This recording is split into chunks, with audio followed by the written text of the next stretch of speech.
বাপৰে বাপ, আজি মই মৰিগাঁৱত গৈছিলোঁ, ৰকিবুল হুছেইন ডাঙৰীয়া আহিছে বোলে, আকৌ প্ৰজিত বৰদলৈ ডাঙৰীয়া আহিছে, আৰু কোনোবা আহিছে। তাত মই কৈছোঁতো মানুহটো বহুত, প্ৰায় 3 লাখমান মানুহ হ'ব, আৰু ইমান মানুহ হৈছে। নাই আমিও কংগ্ৰেছৰ ফালেই যাব লাগিব। এতিয়াহে বুজি পালোঁ, এবাৰ কংগ্ৰেছৰ বেলেগ এটা নিয়ম চলি আছে।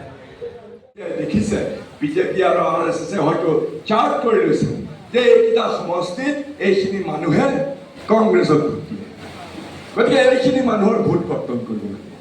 সেইটো বস্তুৱে তেওঁলোকৰ মূল ধাৰণা, আৰু সেইটো বস্তুৱে তেওঁলোকে ইলেকশ্যন কমিশ্যনৰ যোগেদি সেইবিলাক কাম কৰিব খুজিছে।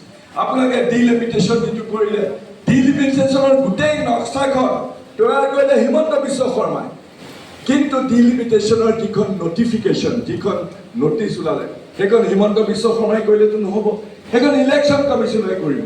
গতিকে হিমন্ত বিশ্ব শৰ্মাই তৈয়াৰ কৰা ডিলিমিটেশ্যনৰ নক্সাখন কেনেকৈ মুছলমানৰ আসনৰ সংখ্যা কমাই দিব, কেনেকৈ তেওঁলোকে পীযুষ হাজৰিকাৰ জাগিৰোডত আৰু বেছি ভোট লৈ পেলাই জিকিব পাৰিব অহা বছৰকেইটাত, কেনেকৈ তেওঁলোকৰ বিজেপিৰ লোকসকল বেছি জিকিব পাৰিব।